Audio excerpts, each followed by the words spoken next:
Everyone, welcome to Manisha's बायोहब।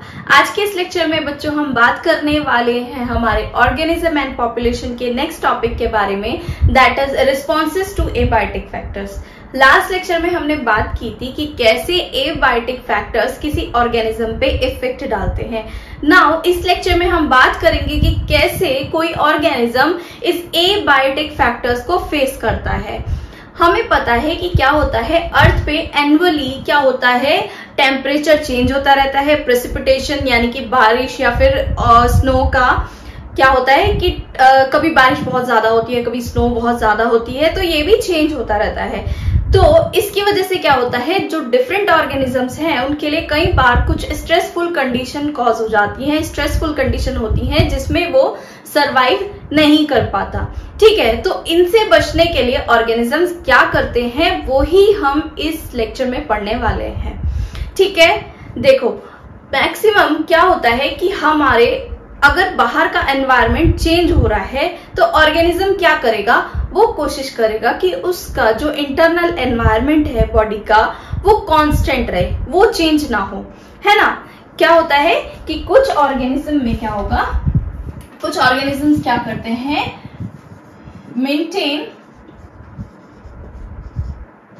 Internal या फिर maintain constant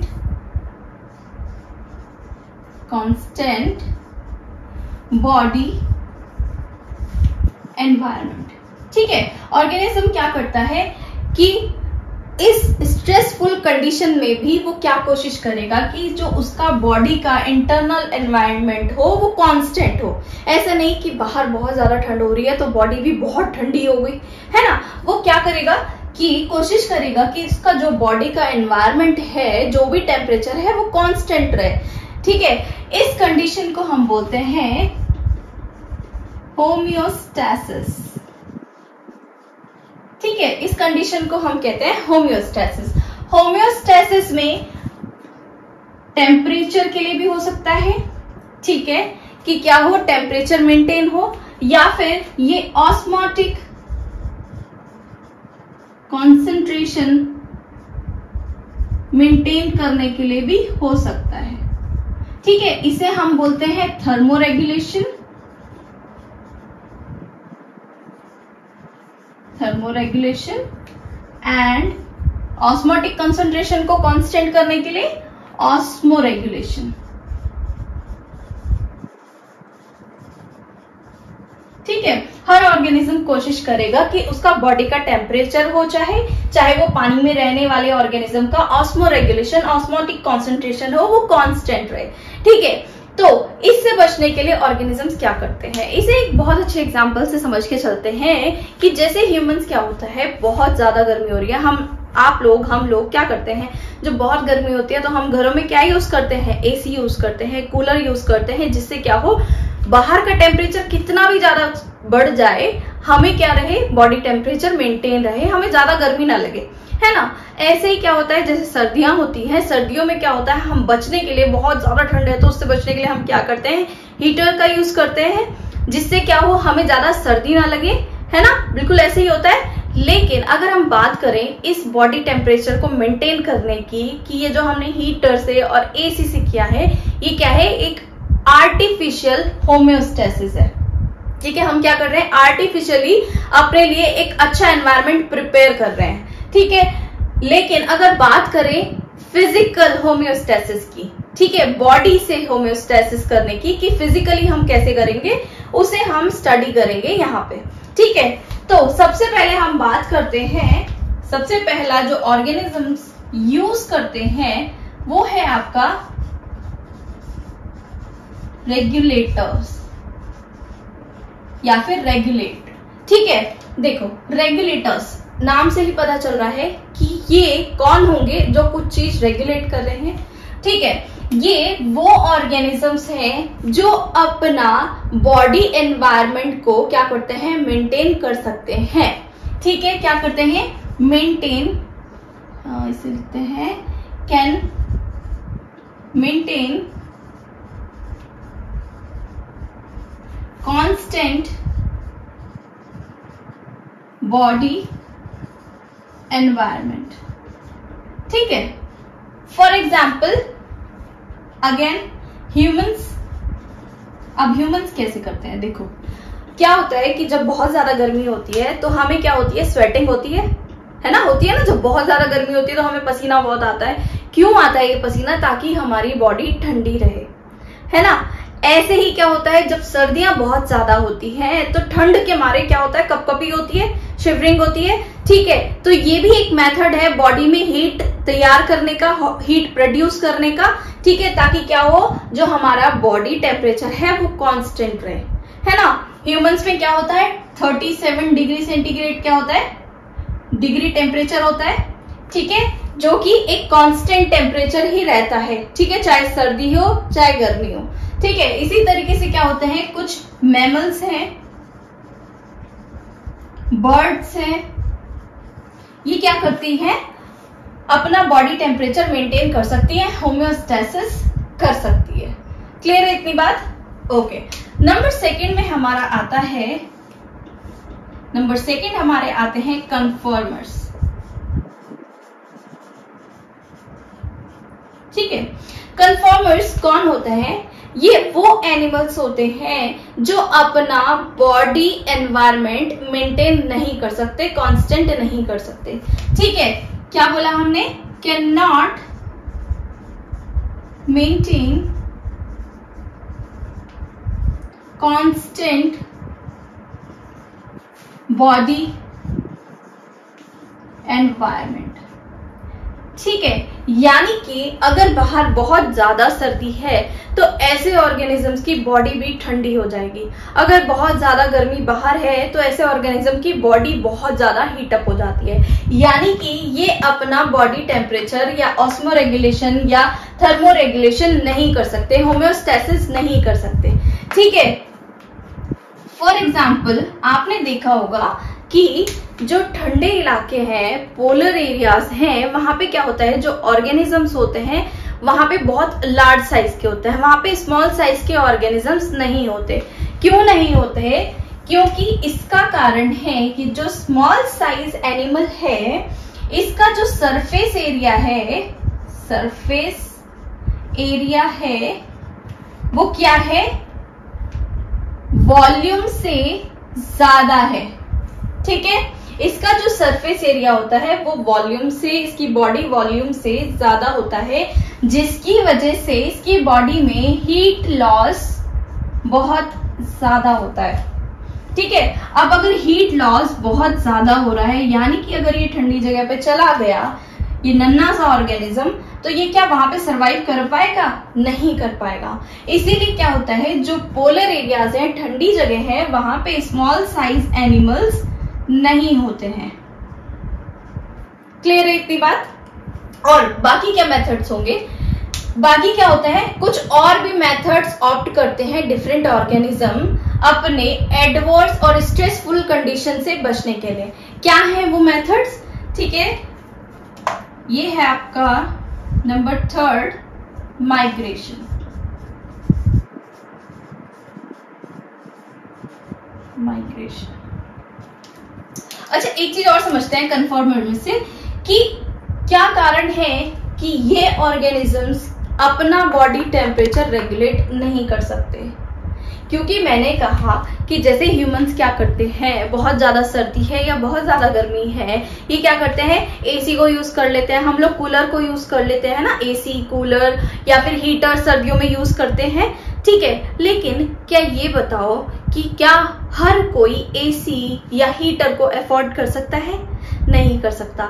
इसी तरीके से जैसे ह्यूमंस में हर कोई एसी, हीटर को अफोर्ड नहीं कर सकता, डिफरेंट ऑर्गेनिजम्स में क्या होता है, जो बॉडी का होम्योस्टेसिस है या थर्मो रेगुलेशंस है, ये क्या है, एनर्जी कंज्यूमिंग प्रोसेस है। यानी कि ये करने के लिए, थर्मो रेगुलेशन करने के लिए बहुत ज्यादा एनर्जी की रिक्वायरमेंट होगी, बहुत ज्यादा एक्सपेंसिव एक तरीका है ये, ठीक है। तो ये जो ऑर्गेनिजम्स हैं, ठीक है, कन्फर्मर्स हैं, ये इतनी ज्यादा एनर्जी को अफोर्ड नहीं कर सकते, ठीक है। इसीलिए ये अपनी बॉडी का थर्मो रेगुलेशन, ऑस्मो रेगुलेशन नहीं कर पाते। क्लियर है इतनी बात? ओके, नाउ हम बात कर रहे थे माइग्रेशन की। माइग्रेशन क्या है? माइग्रेशन नाम से ही पता चल रहा है, माइग्रेट होना। जैसे कि बहुत गर्मियां होती हैं तो हम कहाँ जाते हैं भाई?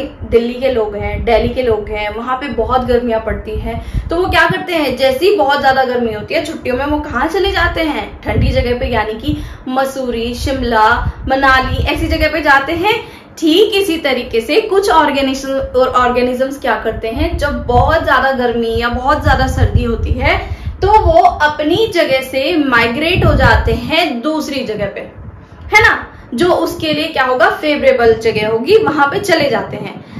जब स्ट्रेसफुल कंडीशन इनकी जहां से गए थे खत्म हो जाती है तो ये वापस अपने घर आ जाते हैं, है ना। ऐसी तो होता है, आप गर्मियों में कहाँ जाते हैं? ठंडी जगह पे घूमने जाते हैं, और जैसी गर्मियां थोड़ी कम हो जाएगी वापस अपनी घर लौट आते हैं। इसी तरीके से ये माइग्रेटर्स, ये माइग्रेशन करने वाले ऑर्गेनिजम्स क्या करते हैं, स्ट्रेसफुल कंडीशन से बचने के लिए दूसरी जगह पर चले जाते हैं। ठीक है, एग्जाम्पल की बात करें तो एक बर्ड है जिसका नाम है साइबेरियन बर्ड। ठीक है, साइबेरियन बर्ड जो साइबेरिया की है, यहाँ पे जब बहुत ज्यादा एक्सट्रीम ठंडा होता है तो ये बर्ड्स क्या करती है, माइग्रेट होके पहुंच जाती हैं कोलोराडो नेशनल पार्क में, जो कि आपका प्रेजेंट है भरतपुर राजस्थान में। ठीक है, तो ये क्या करती है, ये बर्ड माइग्रेट करती हैं और पहुंच जाती है कोलोराडो नेशनल पार्क राजस्थान में। ठीक है, जब इनकी जगह का जो कंडीशन है, एनवायरनमेंट है, नॉर्मल हो जाता है तो ये वापस से अपने घर चली जाती हैं। ठीक है, तो इसे हम कहते हैं माइग्रेशन। ओके, नंबर 4 हमारा आता है सस्पेंड। ठीक है, सस्पेंड क्या है? सस्पेंड मतलब कोई चीज को रोक देना, हटा देना, ठीक है, कुछ टाइम के लिए। ठीक है, सस्पेंड होना। ठीक है, तो सस्पेंड क्या है, ये वो कंडीशन है जब ऑर्गेनिज्म कुछ टाइम के लिए अपनी ग्रोथ को रोक देते हैं। फॉर एग्जाम्पल इसे समझ के चलते हैं। सबसे पहला आपका आता है, दूसरे पेन से लिखते हैं इसे, स्पोरुलेशन। दिख रहा है ये? लाइट हो गया बहुत ज्यादा ना, इसको डार्क से ही लिखते हैं। नंबर पहला स्पोरुलेशन। स्पोरुलेशन क्या होता है, कुछ bacteria, fungi and lower plant के जो स्पोर्स होते हैं, ठीक है, ये क्या करते हैं, अपने चारों तरफ एक थिक वॉल का फॉर्मेशन करते हैं। ठीक है, क्या होता है, इनके जो स्पोर्स होते हैं, ठीक है, ये जो स्पोर है ये क्या करते हैं, अपने चारों तरफ एक थिक वॉल का फॉर्मेशन कर लेते हैं, जिससे कि क्या है, ये कुछ टाइम के लिए ग्रोथ नहीं करते हैं। ठीक है, अनफेवरेबल कंडीशन में ये ऐसा करते हैं। ठीक है, जब कंडीशन कैसी है, अनफेवरेबल है, तो ये क्या करते हैं, स्पोर्स अपने चारों तरफ एक थिक वॉल का फॉर्मेशन करते हैं। एंड जब कंडीशन इनके फेवरेबल हो जाती है, ग्रोथ करने लायक होती है, तो ये स्पोर क्या हो जाते हैं, जर्मिनेट करने लग जाते हैं। ठीक है, क्लियर है इतनी बात। नंबर 2 आपका आता है डॉर्मेंसी। ठीक है, हमें पता है कुछ हायर प्लांट्स के जो सीड्स होते हैं या फिर उनके अदर वेजिटेटिव पार्ट्स जो होते हैं, वो क्या करते हैं, अनफेवरेबल कंडीशन में ग्रोथ नहीं करते हैं। वो कहाँ चले जाते हैं, वो चले जाते हैं डॉर्मेंसी में। ठीक है, लेकिन जब कंडीशन फेवरेबल कंडीशन होती है, तो ये क्या करते हैं, सीड जर्मिनेट करते हैं। हमें पता है ना, हर सीजन में हर वेजिटेबल, हर फ्रूट्स ग्रो तो नहीं होता है ना, है ना, तो वो क्या होता है, डॉर्मेंसी पीरियड होता है। ठीक है, क्लियर है। नेक्स्ट आपका आता है नंबर 3, हाइबरनेशन और एस्टिवेशन। ठीक है, हाइबरनेशन और एस्टिवेशन ये क्या होता है, कुछ ऑर्गेनिजम्स क्या करते हैं, जब बहुत ज्यादा एटमॉस्फेयर ठंडा होता है या फिर बहुत ज्यादा गर्म होता है, तो ये क्या कर लेते हैं, कुछ टाइम के लिए उस टाइम से स्किप हो जाते हैं। ठीक है, यानी कि या तो ये सो जाते हैं, या तो ये क्या करेंगे, सो जाएंगे, वहां से उस टाइम पीरियड से गायब हो जाते हैं। ठीक है, बात करें हाइबरनेशन के एग्जाम्पल की, तो आपने सबसे ज्यादा तो सुना होगा कि 6 महीने भालू सोता है, 6 महीने जागता है, ऐसा कुछ सुना होगा ना। ठीक है, तो ये किसकी कंडीशन में आता है, हाइबरनेशन की। ठीक है, जो पोलर बियर्स होते हैं, ये क्या करते हैं, जब बहुत ज्यादा कोल्ड होता है, ठीक है, ये सो जाते हैं। ठीक है, एस्टिवेशन की अगर बात करें, जब क्या होता है, एग्जाम्पल में हम इसे बात करते हैं फिश एंड स्नेल। ठीक है, जब क्या होता है, बहुत ज्यादा गर्मी होती है, ठीक है, जब बहुत ज्यादा गर्मी होती है तो ये कुछ टाइम के लिए क्या होता है, सो जाते हैं। ठीक है, इस तरीके से ये अपने आप को एडवर्स स्ट्रेसफुल कंडीशन से बचाते हैं। क्लियर है इतनी बात। एंड नंबर 4 आपका आता है डायपॉड्स। ठीक है, ये किन में होता है, ये होता है आपका ज़ूप्लैंक्टन्स। ठीक है, ये क्या करते हैं, ज़ूप्लैंक्टन्स क्या करते हैं, एडवर्स कंडीशन में अपनी ग्रोथ को सस्पेंड कर देते हैं, ग्रोथ नहीं करते हैं, लेकिन जब कंडीशन फेवरेबल होती है तब जाके ये क्या करती है, ग्रोथ करती है। ठीक है, तो ये है हमारा रिस्पॉन्सेस टू एबायोटिक फैक्टर। हमने पढ़ा कि होम्योस्टेसिस क्या होता है, ऑर्गेनिज्म अपने एटमॉस्फेयर के हिसाब से जब अपनी बॉडी के टेम्परेचर को कांस्टेंट करता है, मेंटेन करता है, तो उसे हम होम्योस्टेसिस कहते हैं, है ना। ठीक है, जब टेम्परेचर मेंटेन करता है, थर्मोरेगुलेशन, ऑस्मोटिक कंसंट्रेशन को रेगुलेट करना, ऑस्मोरेगुलेशन। ठीक है, सारे ऑर्गेनिजम्स ऐसा नहीं कर पाते। नंबर पहला हमने पढ़ा था रेगुलेटर्स। ठीक है, वो ऑर्गेनिजम्स जो अपना बॉडी एनवायरनमेंट मेंटेन कर सकते हैं, ठीक है, उन्हें हम रेगुलेटर्स बोलते हैं, लाइक ह्यूमंस। ठीक है, क्या करते हैं, गर्मियों में स्वेटिंग करते हैं और विंटर्स में शिवरिंग करते हैं ताकि बॉडी टेम्परेचर मेंटेन रहे। ठीक है, कुछ अदर एनिमल्स भी है like mammals, birds. Okay, next आपका कन्फर्मर्स पढ़ा हमने, वो ऑर्गेनिज्म जो बॉडी टेम्परेचर कांस्टेंट नहीं कर पाते, ठीक है, अपनी इंटरनल बॉडी एनवायरनमेंट को कांस्टेंट नहीं कर पाते, मेंटेन नहीं कर पाते। ठीक है, क्यों नहीं कर पाते, क्योंकि मेंटेन करने के लिए बहुत ज्यादा एनर्जी की जरूरत होती है जो ये अफोर्ड नहीं कर सकते। ठीक है, नेक्स्ट हमारा आता है माइग्रेशन। माइग्रेशन क्या होता है, जब अपनी अनफेवरेबल कंडीशन से ऑर्गेनिज्म क्या करता है, फेवरेबल कंडीशन में चले जाता है, दूसरी जगह चले जाता है, माइग्रेट हो जाता है, तो उसे हम माइग्रेशन कहते हैं। ठीक है, नेक्स्ट हमने पढ़ा सस्पेंड। सस्पेंड में सबसे पहले हमने बात की स्पोरुलेशन की। क्या होता है, कुछ बैक्टीरिया, फंजाई, लोअर प्लांट में जो स्पोर्स होते हैं वो क्या करते हैं, अपने चारों तरफ अनफेवरेबल कंडीशन में एक थिक वॉल का फॉर्मेशन करते हैं, एंड जब कंडीशन फेवरेबल होती है तभी ये स्पोर्स क्या करते हैं, ग्रोथ करते हैं। ठीक है, नेक्स्ट हमने पढ़ा डॉर्मेंसी। हायर प्लांट्स के सीड्स और अदर वेजिटेटिव पार्ट्स क्या करते हैं, अनफेवरेबल कंडीशन में ग्रोथ नहीं करते हैं, ये ग्रोथ करते हैं जब कंडीशन फेवरेबल होती है। ठीक है, नेक्स्ट हमने पढ़ा हाइबरनेशन एस्टिवेशन। हाइबरनेशन एस्टिवेशन क्या होता है, स्लीप, यहां हम स्लीप की बात कर रहे हैं। हाइबरनेशन क्या होता है, जैसे पोलर बियर क्या करता है, जब विंटर बहुत ज्यादा, सर्दियां बहुत ज्यादा होती है तो ये सो जाता है। एस्टिवेशन जैसे कि फिश एंड स्नेल में क्या होता है, समर स्लीप होता है। ठीक है, डायपॉड्स जैसे कि ज़ूप्लैंक्टन्स क्या करते हैं, अपनी ग्रोथ को कुछ टाइम के लिए सस्पेंड कर देते हैं जब तक कंडीशन अनफेवरेबल है। जब कंडीशन फेवरेबल होगी तो ये वापस से ग्रोथ स्टार्ट कर देते हैं। ठीक है, तो इस तरीके से क्या होता है, डिफरेंट ऑर्गेनिजम्स अपने एबायोटिक कंडीशंस या फिर स्ट्रेसफुल कंडीशन से बचने के लिए डिफरेंट मेथड्स को यूज करते हैं। ठीक है, क्लियर है इतनी बात? तो आज के लिए इतना ही। आई होप अच्छे से आपको समझ आया गया होगा। अब मिलते हैं नेक्स्ट लेक्चर में, तब तक के लिए टेक केयर, बाय बाय।